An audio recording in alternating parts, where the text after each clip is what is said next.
I'm here with Steve Smith. He's running for the mayor of Madison. Those elections set for August 26th. So, Mr. Smith, how do you plan on investing in public projects like Dublin Park? I think that's a great question because as I go around and door knock, the main two priorities of our community is our roads and our public parks. And I've got a funding source for both. There's a half-cent sales tax that's due to sunset in 2027. I want to take that half-cent sales tax and I want to split it between the schools and the city of Madison. And then the funds that come to the city, I want to earmark them, a portion going to our roads, a portion going to improving our public parks like Dublin Park and Palmer Park, and of course a portion going to our fire and police, make sure they're properly trained and equipped to keep our community safe. So what are your plans to help with roads and infrastructure like the Burr Green Road roundabout? Well, that kind of follows up on the previous question because that half cent, I'll be dedicated earmarking some of that money directly for our roads. And I think there's a lot of choke points throughout town, and my plan is to continue to put roundabouts within city limits. I think they help move traffic without stopping traffic. We also need to focus on right turn lanes, just moving traffic as quickly as we can. And I guess, how will you help position the city of Madison for success in the next 5 years? I think that's kind of an easy one. I think we continue to focus on our quality of life. We continue to focus on our roads. We continue to focus on improving our parks, keeping our fire and police guys equipped and trained, and also, most importantly, making sure our schools are taken care of. Strong schools equal to strong community, and continue to work with our partners, City of Huntsville, Madison County, Limestone County. And was there anything you wanted to add about your candidacy which I wouldn't even think to ask you about? I think as far as I'm concerned, I've spent 2 terms on city council. I've been city administrator for the past 5 years. I've got 13 years of city leadership. So I'm a proven leader. I'm the most experienced leader. I love the city of Madison. It's where I raised my family. It's where my grandkids are. We're going to raise our grandkids in the city of Madison too. And I just want to make sure it continues to stay the best that it can be. And talking about that city leadership, I guess, how have your years in office so far prepared you for, I guess, this candidacy, possibly getting elected for the mayor's seat? I've been very fortunate to work both sides. On city council, you're one of 7 people, and your power is as one of 7, and your vote's yes or no with the budget and with the laws that are passed within the city limits. Coming into the mayor's office, working as city administrator, I've seen how the city hall actually works. I've seen the inhibitors that our department heads and our employees have to go through nearly every day just in order to accomplish simple tasks. So knowing how council works, knowing how city hall works, that gives me a unique perspective to come in, remove those roadblocks, work directly with council so we can be as successful and as productive as possible. What kind of roadblocks do you think there are in city government? I mean, in Madison specifically, what are some of the problems that you guys are facing in city government that is kind of eking out to the citizen? I think one thing I've noticed is with, the city council approves our budget on an annual basis. And they do a great job of doing that. I think city councils, that's one of their main jobs, and they take that very seriously, and they're passing good budgets for us to operate. But one thing that kind of slows down the projects is after that budget's approved, our department heads can get to work on the projects that's approved in the budget, but then the way we're set up, they have to keep going back to council to spend the same money 2 or 3 times.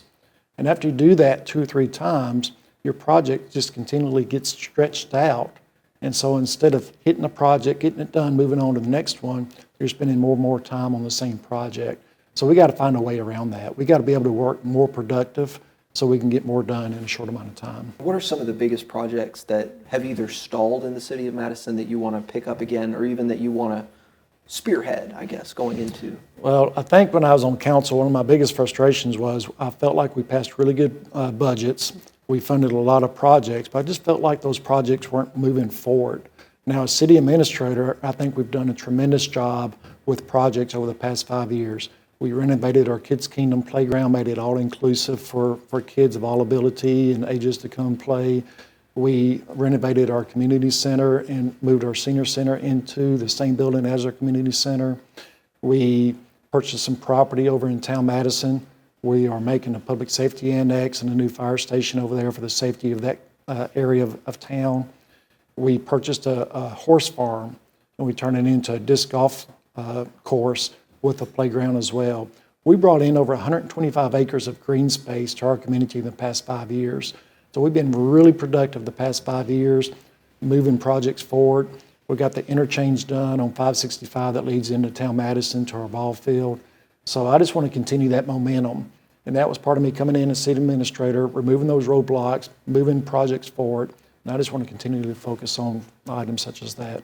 And I guess to tack on to a question I had asked before, was there anything about our talk, about your candidacy, about, potentially becoming mayor that you really wanted to add that I wouldn't think to ask you about during this, even the second half of this conversation? I don't know. There's been some talk about raising taxes within city limits.